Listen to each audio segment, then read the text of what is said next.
إن الحمد لله نحمده ونستعينه ونستغفره ونعوذ بالله من شرور أنفسنا من سيئات أعمالنا من يهده الله فلا مضل له ومن يضلل فلا هادي له وأشهد أن لا إله إلا الله وحده لا شريك له وأشهد أن محمدا عبده ورسوله أما بعد فإن أصدق الحديث كتاب الله وخير الهدى هدى محمد صلى الله عليه وآله وسلم وشر الأمور محدثاتها وكل محدثة بدعة وكل بدعة ضلالة وكل ضلالة في النار.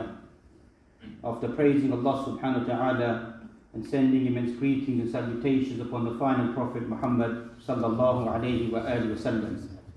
In the previous few khutub, bifadlillahi subhanahu wa ta'ala, we touched upon various stories of people of Bani Israel. We will remain with these stories, but this time speak about the stories in relationship with the Prophet sallallahu alayhi wa sallam. How certain events took place inside his life, or how he infused the followers around him, the companions around him.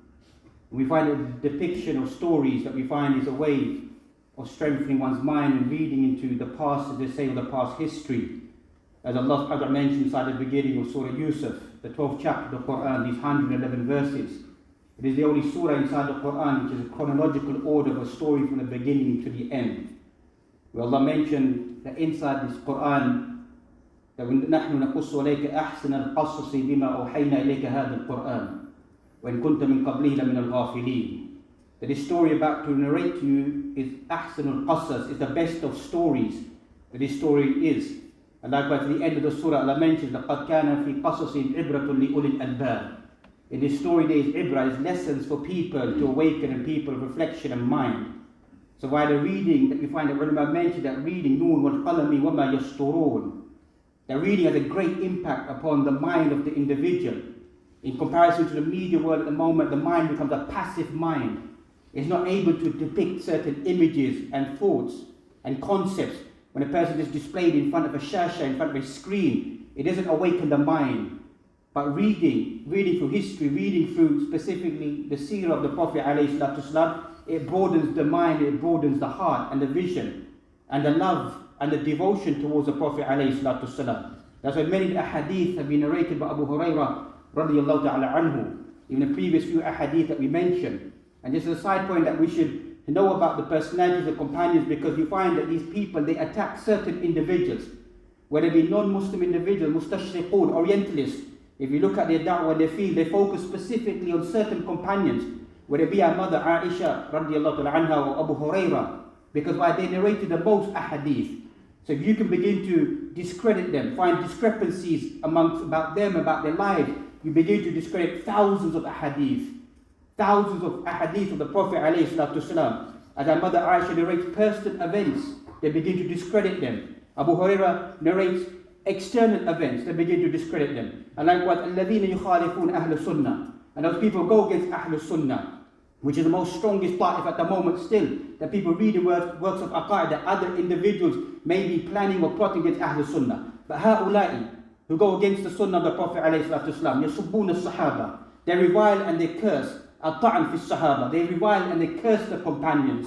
That's what they do. من عقيدتهم is their belief to revile the companions. That's why ulama Ahlul Sunnah, you read their works of aqa'id, in the ending chapters, what do they speak about? حب الصحابة, love of the Sahaba. You read even the simple works of Aqidatul Wasitiyah of Ibn Taymiyyah. Look how he concludes about not just love of the family members of the Prophet ﷺ, but حب الصحابة. That's what Imam Malik said, if you want to distinguish who are people of Ahlul Sunnah, you want to see the clear symbol of a person who is Ahlul Sunnah. Ahlul Sunnah yuhibbuna as-sahaba. They love the companions, they praise them, they follow them inside their lives.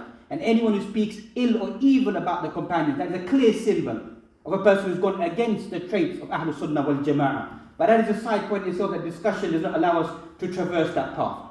But we find that the Prophet ﷺ, how he dealt with these individuals, or how he dealt with the companions around him, that we find we need to strengthen our iman and read these ahadith about how they depict being with the Prophet ﷺ. In our life, maybe we may not be able to read so many ahadith inside our life, but just simple things. Read Sahih Muslim's Kitabul Iman, the beginning, and read the end of Kitabul Jannah. That will strengthen one's iman, what my belief is. most of these ahadith that we're going to read is placed inside Sahih Muslim's Kitab al-Iman. And as some of the ulama said, that the tabweed or tartib of Imam Muslim is even better at times, and the uslub better than Imam Bukhari. Is a view that exists amongst ulama of hadith. And when you begin to read Sahih Muslim, you begin to see why that certain ahadith that he pinpoints and how he presents them shows how he's focusing upon Iman. And even Imam Bukhari, towards the end of his collection, because many of us, Aqidah has become a dry science. It's become a dry concept of dogma, of theology, rhetoric. That's what it's become. That's not what ulama of hadith that they wrote about. That's why Imam Bukhari finishes speak about Kitab al-Raqa'iq, the book of softening the hearts. Learn your belief in Allah subhanahu wa ta'ala and learn how to soften yourself with your relationship with Allah subhanahu wa ta'ala, with your relationship with people. وَأَحْسِنْ كَمَا أَحْسَنَ اللَّهُ إِلَيْكَ. Show goodness to people like Allah show goodness to you. Aqidah doesn't mean that you become a person who's abuse, who's upset, who's wretched, who's condemning people, throwing people to the hellfire, taking them out of here and throwing them there. That's not what Aqeedah is. Aqeedah belief is a person changes himself. Sahibul Aqeedah, Sahibul Khuluq. A person of Aqeedah is a person of fine character. You can't separate the two. Because many of us shabab, they think, as long as I have the right belief, it makes no difference what my character and behavior is inside society. هذا خلل في عقيدتكم. This is a discrepancy inside your belief. Because real belief doesn't lead you towards that. Read how the Prophet he changed these people, non-Muslim individuals, to become the best of personality individuals that we find. Likewise, Imam An-Nawawi inside his Riyadh al-Salihin speaks about the chapter speaks about giving glad tidings to the people who believe, giving them these glad tidings. In this hadith of Abu Hurairah radiyallahu ta'ala, we find كُنَّا جَلُوسًا عِنْدَ رَسُولِ اللَّهِ صلى الله عليه وسلم حول الرسول عليه الصلاة والسلام. We were sitting with the Prophet عليه الصلاة والسلام, and all of a sudden he got up and he walked away from us. And we thought that this is something strange. He's got up and he's left and he hasn't returned. He delayed in returning back to us. So I got worried and thinking, why is the Prophet why has he left us, walked away in this manner? So I got up and I began to follow the footsteps. And I began to follow where the Prophet had gone. And I came to a garden.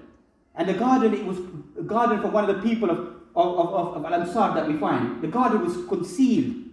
But I saw a small stream, a small stream that was coming out of the garden. So I worked out that there must be an entrance to get into this garden, because water is now flowing into this area. So he said that فَقَفَزْتُ كَمِثْلِ ثَعْلًا. I crouched down, I rolled myself up like a fox, and I found a wall, and I went through, pushed my way through the hedge, and I came into the garden. And the other side of that garden was none other than the Prophet ﷺ. قال من? He said, أنت أبو هريرة? He said, is it you, Abu Hurairah? He said, no. He said, what is the matter? Why have you come? ما شأنك? Why have you come here? He said that because you were sitting with us, and all of a sudden you got up and you walked away. So we got worried that maybe the enemies, maybe the Quraysh, maybe that somebody may come and attack you and take your life. So I came in to find out what's taken place. So the Prophet ﷺ gave him na'layhi, gave him his two shoes, his two blessed sandals. And he said to him, take these sandals. Whoever you meet outside this garden, who testifies that none has the right to be worshipped except for Allah subhanahu wa ta'ala, and I'm the messenger of Allah, mustayqanan bihi. And that conviction, that belief is there. فَبَشِّرُوا بِالْجَنَّةِ. Give him glad tidings of paradise. Now here, naqif regarding the sandals of the Prophet ﷺ. Because not to sound derogatory to certain people, because some of us Muslims, we just believe in these symbols. That if I wear this image of a sandal of the Prophet ﷺ, or if I dress in a certain demeanor, it shows my love and devotion. And we don't want to discredit these individuals, because maybe they do have that love. But life isn't about relics. Life isn't about traits. Because even these traits that ulama have discussed, that things of the Prophet ﷺ are blessed, there's no doubt about that. But do they exist 1440 years today? There's no clear evidence that someone possesses, whether it be his burda, whether it be a strand of his hair. Anybody possesses that, and is it really going back mansoob ila Rasulullah sallallahu alaihi wasallam? There's no clear proof about that. We don't deny his miracles. There's some people that say you try to deny his miracles. Read Imam Bayhaqi's in 8 volumes Dala'il al-Nubuwah, speaking about the prophethood of the Prophet ﷺ. Read Qadi Iyad's Shifa, about speaking about the Prophet ﷺ. Read Imam Suyuti's Khasa'is al-Kubra in 2 volumes, speaking about the Prophet ﷺ. There are mu'jizatul Nabi that we find that a person, it startles them. In the battle of Hudaybiyah that we find, when they went to the well, there was no water there. He took a boat, he took an arrow out of his own quiver, and he said to the companions, throw it inside the well, and it gushed out with water. He rubbed his fingers, and water took tips, remnants of water in his fingers, he placed it, he rubbed it. 1,000 people began to perform their wudu. He spat inside the food, and blessed food came out. When we used to give the khutbah that we find, that the tree would begin to weep, and he got down and he began to comfort him. We have this love with the Prophet ﷺ. وَالرَّسُولُ فِيكُمْ. The message is amongst you, meaning his sunnah is there. Follow his sunnah inside your lives. That's real love. قُلْ إِن كُنْتُمْ تُحِبُّونَ اللَّهَ فَاتَّبِعُونِي. You clearly love the Prophet ﷺ. Follow his sunnah. He never said to his people, take my relics. Even though we might discuss, what does it mean that giving a sign? It's a form of symbol that I'm really coming on behalf of the Prophet ﷺ. النبي أولى بالمؤمنين من أنفسهم. The Prophet is more closer to the believers than their own selves. That's how much love we should have towards the Prophet ﷺ. That immense love that should be inside our hearts. Not towards personalities or idols or people that we find or icons inside our society. Immense love, we should indoctrinate ourselves. We should fill our hearts and our soul in reading about his life. Because 1444 odd years have passed by. There's only one personality, one individual who still conquers and rules this earth. There's only one person who still rules this earth. That's the Prophet ﷺ. And that's why you find out when Abu Hurairah, he takes the blessed sandals of the Prophet ﷺ and he comes outside. For awwal man laqiya, the first person he meets on this occasion is Umar al-Khattab. That's why ulama of hadith that they mentioned, لأن هذا الحديث قد يكون خاص لعمر. Maybe this hadith is specifically for Umar, because most times it will be Abu Bakr as-Siddiq that the Prophet ﷺ would meet or other people would meet. Then it will be Umar. But as it is trying to highlight the virtues, manaqib, the virtues, fadail of Umar, that what a blessed individual that Umar al-Khattab is. So when Umar al-Khattab sees that he's carrying the blessed sandals of the Prophet ﷺ, he said, what is this inside your hands? He said, these are the two blessed sandals of the Prophet ﷺ. And he told me that wherever you meet outside of this garden, give them the glad tidings of paradise. Now I want to laqif about Umar al-Khattab. Read about Umar al-Khattab, what type of individual he was. Imam Bayhaqi narrates, look at the tafsir of Surah Taha. The 20th chapter, قَرَفَ الطَّهَا مَا أَنزَلْنَا عَلَيْكَ الْقُرْآنِ تَشْقَى, until the 14th verse. إِنَّنِي أَنَّ اللَّهُ لَا إِلَهَ إِلَّا أَنَا فَاعْبُدْنِي وَأَقِمِ الصَّلَاةَ لِذِكْرِي. All speaking about Umar al-Khattab, the impact the Quran had him. He went to kill the Prophet ﷺ. That's what his intention was. He wanted to kill him. But look at the impact of the Quran that fell upon the Prophet ﷺ. Read about Urwa ibn Mas'ud al-Thaqafi, from the tribe of Thaqif. In the area, the clan of Ta'if, the city of Ta'if that we find. How he narrates inside hadith, inside Bukhari, but when he was a non-Muslim, that he was sent as a delegate to go and negotiate with the Prophet ﷺ, to go and speak with him about coming to some peace treaty with him. So when he approaches the Prophet ﷺ, you find that he's speaking to the Prophet ﷺ, and Abu Bakr interjects or says something. He asks, Man hada, who is this? He said, this is Abu Bakr. Because he made the comment, your people around you, your companions are going to run away from you. They're not going to fight with you. So Abu Bakr interjected, who do you think we are? Do you think we're going to abandon the Prophet ﷺ? So he asked, who is it? He said, it's Abu Bakr. He said, if it had been other than you, I would have probably attacked you as well. But because I owe you something, because you protected me one occasion, I'm going to return that back to you.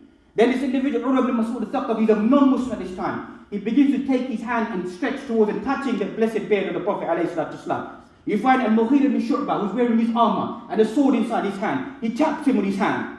Taps him his hand. Don't you touch the blessed beard of the Prophet ﷺ. When you speak to him, you have no right, because an anta kafir. You're non-Muslim. Don't bring your hand so close to him. Tap him with a hand with his sword and reject your hand away from the Prophet ﷺ. Tasawwaru hadha mandar. Reflect upon this. This is Urwa ibn Mas'ud al-Thaqafi, who's speaking to the Prophet ﷺ. Then he says that when I sat there and I observed what was taking place, I saw some strange things. And he goes back and he narrates this to the Quraysh. That this individual, I've been to many muluk, I've been to many kings. I've gone as a delegate, gone to visit many kings. Whether it be the leader of Qaisar, or Kisra, or Najashi, leader of the Romans, the Persians, the Abyssinian kings. I've been to many of these delegates, I met their leaders, I sat with them. But I've never seen anything like this in my life. I've never seen anything in this life. Because those are Jabbarul. They're tyrannical people. They force people to love them. They force people to follow them. But these individuals, Ashabul Nabi, Ashabul Muhammad, these companions of the Prophet, they are something different. Because if this individual, if he was to spit, they would take his saliva, they would rub it on their hands, and they rub it on their bodies, on their faces. Hadith in Bukhari. وَإِنْ كَانَ يَتَوَضَّأ, if he used to perform wudu, يَقْتُلُونَ بَعْضُمْ بَعْضًا, they would fight one another to stop the remnants of water to drop on the floor. They would fight one another. The water doesn't drop on the floor. They'll catch it with their hands, because this is the water of the Prophet ﷺ. And if you should speak, every single individual becomes silent. Every single individual becomes silent. And no individual ta'zeeman, no individual of so much awe and respect and dignity for the Prophet would never look into his face. That's what Hurairah ibn Mas'ud al-Thaqafi narrates as a non-Muslim about the Prophet and the companions around him. Later he becomes a Muslim. And you find the strange thing is that the people of Ta'if that he's representing, what did they do? They killed him because he became Muslim. Hadith inside Sahih Muslim as well that we find. The Prophet said the most closest people from my ummah who represents Isa alayhi salam is Hurairah ibn Mas'ud al-Thaqafi. His resemblance is reddish in color and his bodily feature resembles Isa alayhi salam. And he became Muslim. Another individual that we find, Amr ibn As, that we find, he narrates, as Imam Nawawi inside his collection mentions hadith after this hadith about Abu Hurairah, who said that he was there towards the end of his life.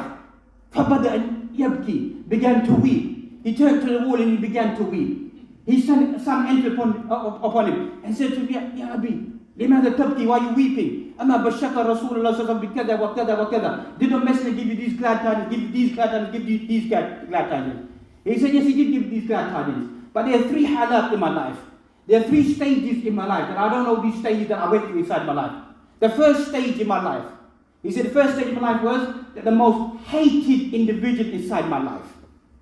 The most hated individual inside my life was the Prophet Muhammad sallallahu alaihi wasallam. And the hadith mentions, if I ever was to come close to him, لَقَتَلْتُهُ, I would kill him, I would slay him. I would never hesitate.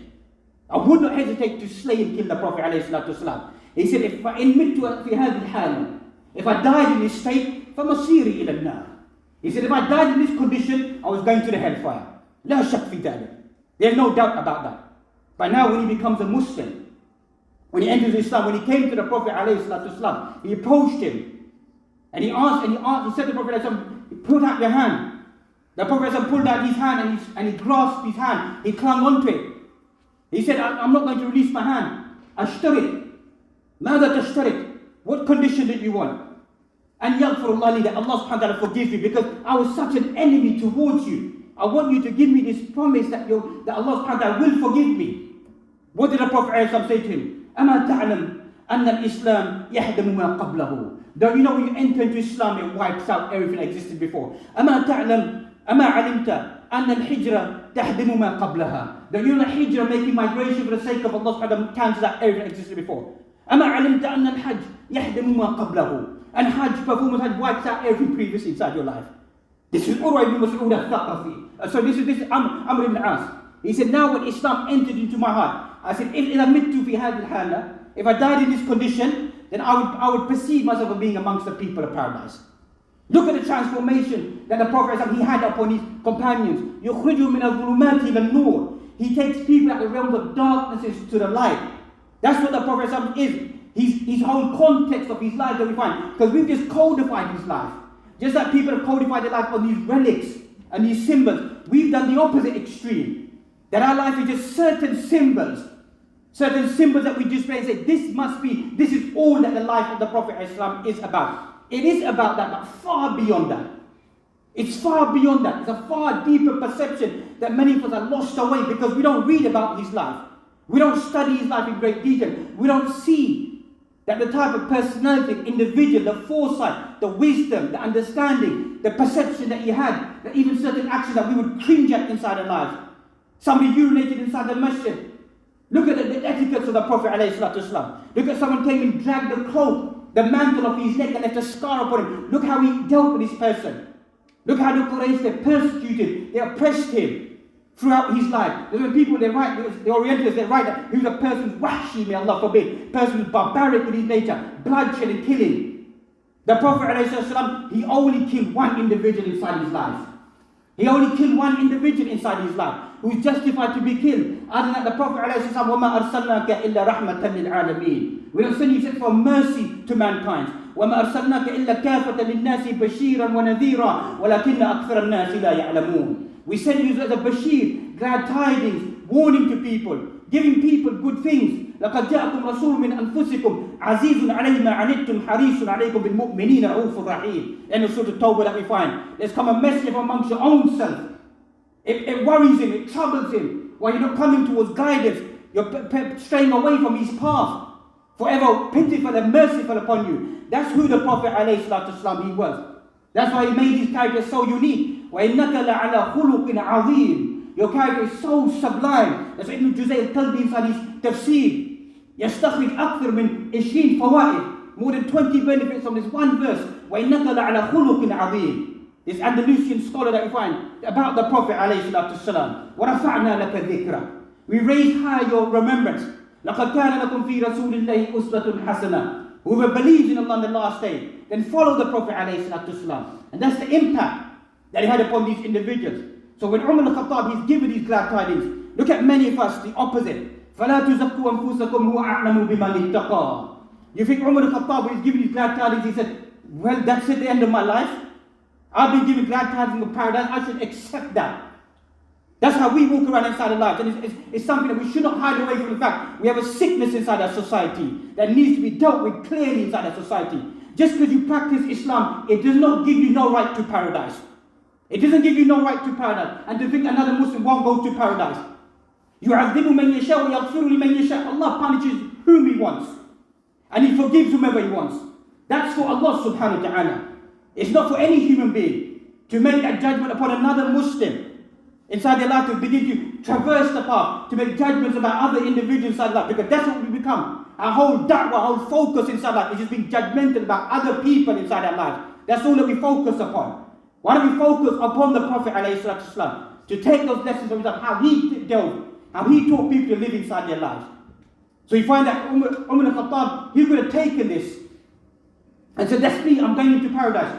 What did he do? فَضَرَبَ بَيْنَ ثَدْيَيْهِ. He pushed it in between his chest. And Abu Hurairah, he fell down on the floor.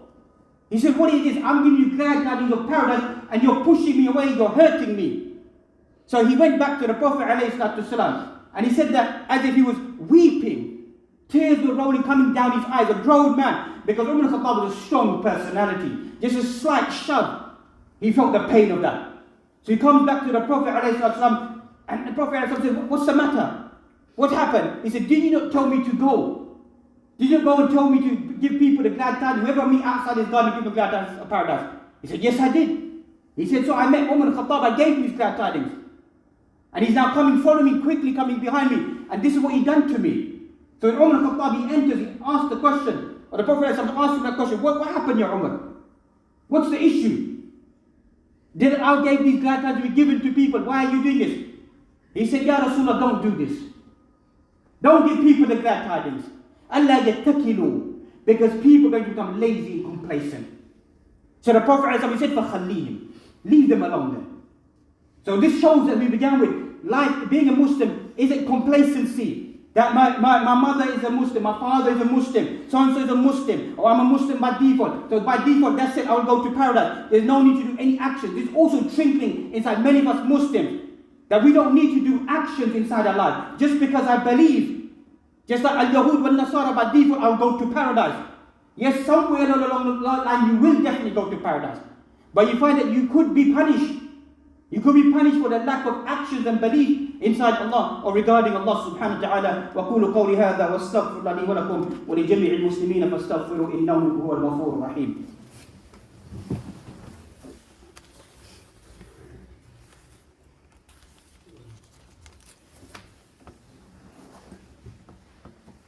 الحمد لله رب العالمين وصلي وسلم على نبينا محمد وعلى آله وصحبه ومن تمسك بسنته إلى يوم الدين أما بعد. As we mentioned, we cannot overemphasize the importance of reading about the life and following the sunnah and the teachings of the Prophet ﷺ. Reading of the seerah that we find, we should make it as part of our life and our daily reading, to see that those ayat of the Quran, of ahadith that we begin to read and we study, to see how they apply. Because there's many things that many of us we fail, that we lack to understand. That the person could have massive amount of a conceptual knowledge that they could have, but they're not able to decipher that knowledge.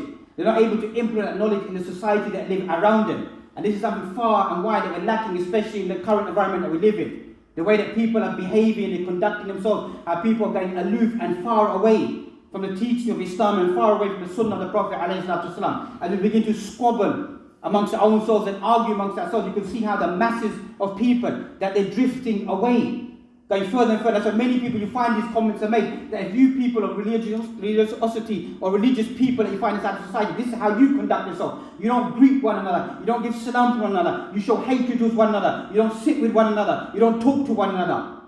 So what benefit will I have? If I become a better Muslim, will I just become just like another one of these individuals inside our society? If that's what Islam is. So I may as well just carry on doing what I'm doing inside my life. Not that this is an excuse.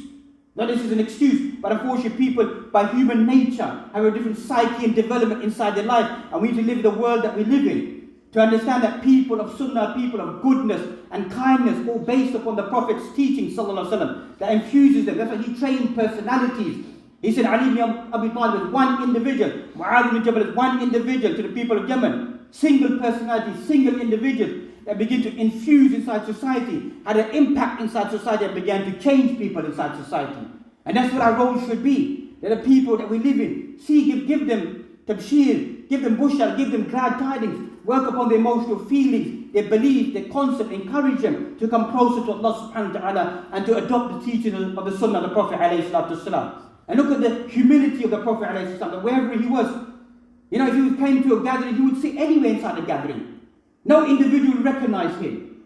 He would sit anywhere inside the gathering. Enemies would come and ask, Aina Muhammad, where is he amongst us? Because they're used to seeing a certain entourage, a certain facade, a certain display, a certain form of protection that we find. Just a simple individual, we can use such a simple man that he was. But he was the greatest man. He was the greatest personality that even that you find Al-Adu, the enemies, Michael Hart, in his work speaks about the 100 most influential people on the face of this earth. He's a non-Muslim. He writes the most influential person on the face of this earth was none other than the Prophet ﷺ. The most influential individual who ever trod on the face of this earth. وَهَذَا نَبِيُّكُمْ وَنَبِيُّنَا. This is our Prophet, our messenger. And we fail to have that love, that devotion, that commitment inside our lives. Even amongst the Awam, the masses of people. Look at the technical statement. It's just a sunnah. Mujarrad sunnah. What do you mean it's just a sunnah? We shouldn't use such words. If you don't want to do it, exert yourself. Try your best. Don't use such. These are discussions for fuqaha and ulama that use such words. It's not for the massive people to say this is just a sunnah of the Prophet ﷺ. Because certain sunnah of these, they're wajibah. They're obligatory for us to do inside our lives. And if we don't have the iman, we don't have the strength, we should pray to Allah subhanahu wa ta'ala, oh Allah, grant me the tawfiq, grant me the ability. And not just zahiran that many of us we follow, zahiran externally that we find that we want to display ourselves with like the Prophet ﷺ. Internally, why are we not making that supplication? Look at the ai-imma, the feuds, the debates that we deal with people who are practicing Islam, and you find that, is this a person practicing the sunnah? Who harms their family members, who's involved in all sorts of haram actions, problems outside of wedlock that you find, children out of wedlock, haram things, fawahish, munkarat, doing haram things, and externally you see this person displaying the sunnah of the Prophet ﷺ. هذا عيب. This is a big problem inside our society, because it's not a small issue. We find this on a daily basis, because we're just focusing on this cocoon shell. This shell that I just look like this, that's it. That's not what it's about. It's about a deeper penetration where you zakihim, that he purifies us inside our life, to make us to become those individuals who strive to the best of ability to come close to the Prophet ﷺ. And in conclusion, I find some of the ulama explain this hadith. They highlight the fawaid. Shaykh Ibn Baz inside his Sharh of Riyadh al-Salihin that he mentions, he said the most important fawaid of tawheed, of people of tawheed and oneness of Allah subhanahu wa ta'ala, is not just to have this science. What does tawheed do to a person? It takes a person towards a ta'ah. It takes a person towards tawbah. It takes a person towards obedience. It takes a person towards repentance, to being remorseful, to returning back to Allah. That's what aqeedah does. That's what belief does. The recognition of Allah subhanahu wa ta'ala makes you traverse back the journey back to Allah. فَفِرُّوا إِلَى اللَّهِ. To return back to Allah subhanahu wa ta'ala. That you know that whatever I've done inside my life, I've been in a state of ghafla, as we began with Surah Yusuf that we find. وَإِن كُنْتَ مِن قَبْلِهِ لَمِنَ الْغَافِلِينَ. What does ghafla mean? Heedlessness. A lack of devotion, a lack of commitment inside our lives. That the Quran and Sunnah, it revigorates us, awakens us, takes us out of a state of ghafla. And a person who's traversing that path, who's following the path of the Prophet ﷺ, and if they're taken in that belief, what happens to them? Glad tidings are given to these individuals. Because the Prophet ﷺ, he mentioned, I want to meet my brethren. I want to meet my ikhwani. I want to meet my brothers. The Sahaba said, Alasna ikhwanak, are we not your brothers? He said, La, but antum ashabi. You're my comrades. You're my close friends who travel and live with me on the face of this earth. I want to see other people. Who are these other people? He said, Alladina amanu bi wa lam ra'awni. Those people who believed in me, and never ever saw me inside their lives. Those are my brothers. Who is he referring to? None other than us. Everything that came after him. So whoever believed in him, followed his sunnah, followed his teachings, revived his sunnah, revived his teaching, exerted the efforts, they will meet the Prophet in the hawd. They will meet him in the fountain. They will meet him at the pond. He will recognize by simple things, even the performance of wudu, athar wudu. It will make us glow. Our body parts will glow on that day just by performing wudu properly. We'll be shining on that day, and the Prophet will recognize us and say, Ummati, Ummati, my nation. But imagine if you never prayed inside your life. And how sad is to mention how much of the Muslim Ummah does not pray.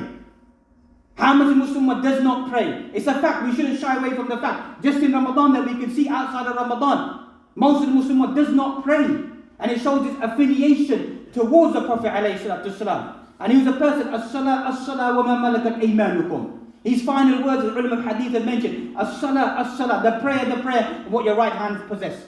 Never gave up the salah throughout his life, always encouraging his believers.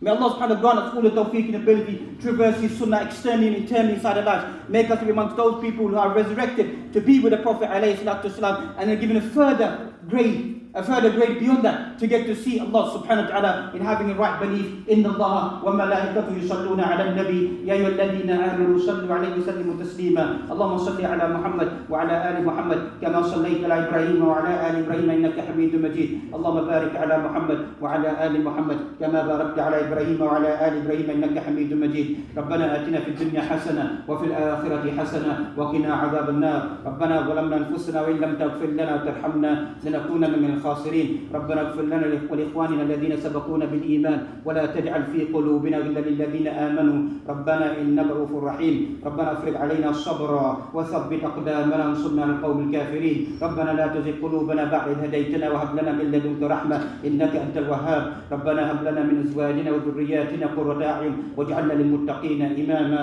ربنا تقبل منا إنك أنت السميع العليم وتب علينا إنك أنت التواب الرحيم. سبحان ربك رب العزة عما يصفون والسلام على المرسلين والحمد لله رب العالمين. قوموا لصلاتكم يرحمكم الله.